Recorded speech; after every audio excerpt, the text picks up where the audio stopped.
무역선이 주로 은으로 그 값을 치르고 거래했다는 거잖아요. 그러면 당시 은이 정말 어마어마하게 거래가 되었겠네요.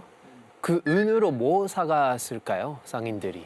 네, 되게 중요한 질문입니다. 당시 중국에서 혹은 동남아시아에서 많이 생산됐던 게 바로 처음에는 향신료, 후추라든가 정향, 육구두 같은 향신료가 팔려갔고요. 본격적으로는 중국 내부에서는 비단, 그다음에 도자기, 그다음에 이제 18세기 후반이 되면 차입니다, 차. 맛있는 차. 16세기에 본격화된 은 거래는 19세기까지 이어집니다. 은의 교역망의 확대의 결과가 19세기까지 그 파급 효과가 미쳤다라고 본 것인데요. 은을 매개로 해서 유라시아 대륙과 아메리카 대륙이 이제 연결이 됐잖아요. 여기에 동남아시아가 연결이 되고 여기에 은은 결국 중국까지 들어오게 되는 거죠.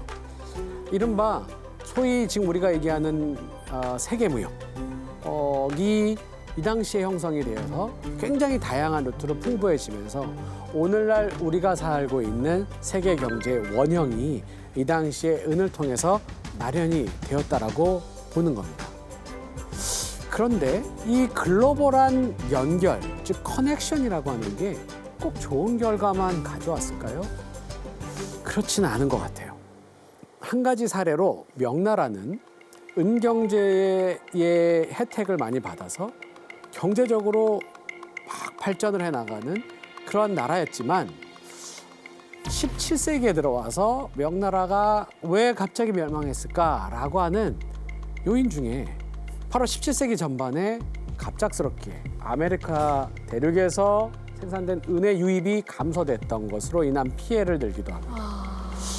만약 명이라고 하는 나라의 경제가 자급자족으로 이루어졌다라면 생각하기 어렵던 파급 효과가 명 경제가 이미 세계 경제, 즉 은 생산과 글로벌한 유통에 밀접하게 관련이 돼 있었기 때문에 그 유입량 조금이 줄어드는 바람에 중국 경제에 큰 영향을 미쳤다라고도 보여지는 것이죠.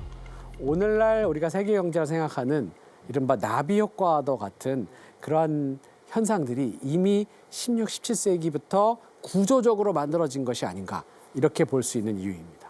자, 이런 상황 가운데 우리가 19세기의 제국주의 시대와 16세기의 실버로드가 막 번영하는 시대를 좀 구분해서 볼 필요가 또 있습니다.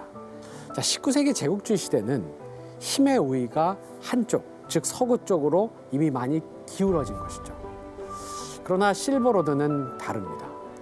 우리가 16세기 이 실버로드가 막 생기면서 글로벌한 경제가 생기는 바로 이 시기는 이렇게 복잡하죠.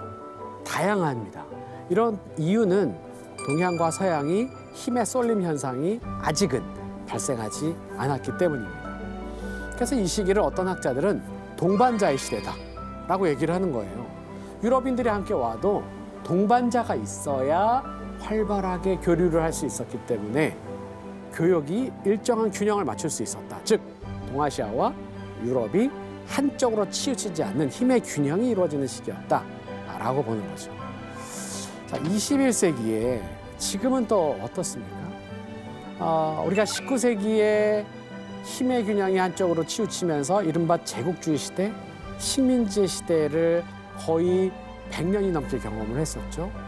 이러면서 이제 점차적으로 힘의 균형이 조금씩 맞추어지는 거 아닌가? 이런 가능성이 보여가고 있는 바로 그런 시대입니다.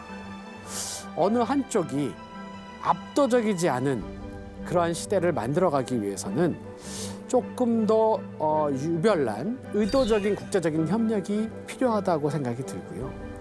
동시에 그러기 위해서는 과거에 한쪽으로 힘이 쏠렸을 때의 그 제국주의와 식민지라는 아픔을 기억을 하면서 그 이전에 균형이 맞춰져 있었던 시기에 비교적 자유로운 시기에 어떤 메커니즘으로 운영되고 있었는지를 한 번쯤은 역사적으로 성찰해 볼 필요가 있습니다. 여기서 우리는 지금 어떤 역할을 할 수 있는지 새롭게 모색해야 되는 시기를 우리는 살고 있죠. 그래서 과거의 역사에 대한 관심을 가지고 올바른 역사 인식을 함양하고 실천하는 것이 필요하지 않나 이런 생각이 듭니다.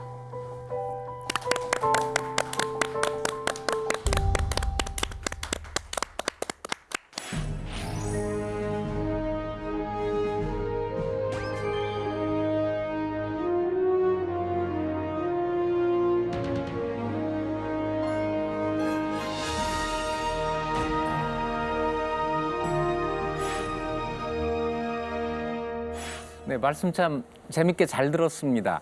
16세기 세계가 말하자면 넓어지는군요.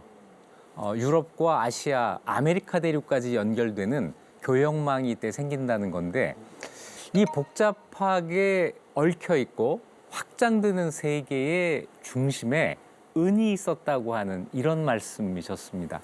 한편으로는 이 시기에 명나라가 좀 은과 관련된 거래를 할 때 적극적으로 밀어붙이고 하면 더 효율적으로 할 수 있었을 텐데 왜 문을 걸어 잠그고 해금 정책을 하면서 중개무역을 통해서 아름아름 해왔을까요? 말씀하신 대로 해금과 조공을 했기 때문에 한계로도 보이잖아요. 네. 그래도 중국의 세 개의 은이 다 중국으로 왔잖아요. 네.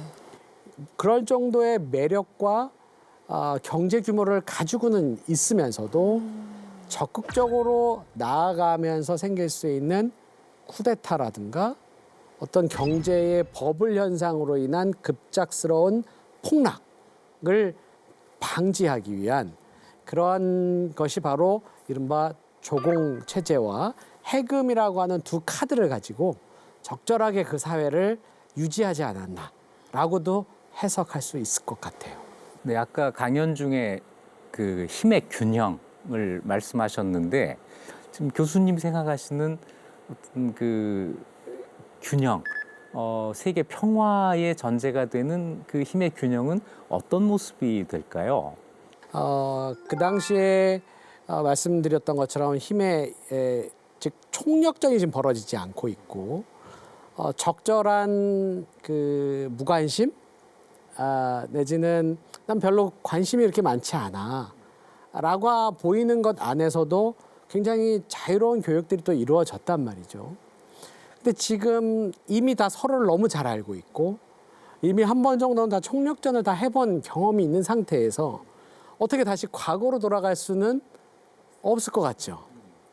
현실성이 있는지는 모르겠으나 역시 여기에서도 욕망이라고 하는 부분을 어떻게 하면 적절하게 절제 내지는 그 욕망을 조금 더 건전하고 건강한 것으로 돌려서 쓸 수 있을까를 고민하는 게 필요하지 않나 생각이 듭니다. 견리사의 해야겠네요. 네. 경의사의 바로 그거죠. 네, 제가 오늘 시작하면서 견리사의 말씀드렸는데 모든 나라들이 견리사의해야 된다.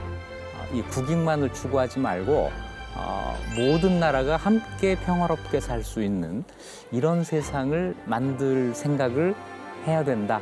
지혜의 숲, 오늘은 고려대학교 조영원 교수님께 16세기 대항해 시대 이전부터 만들어졌던 동아시아의 실버로드에 대한 이야기를 들었습니다.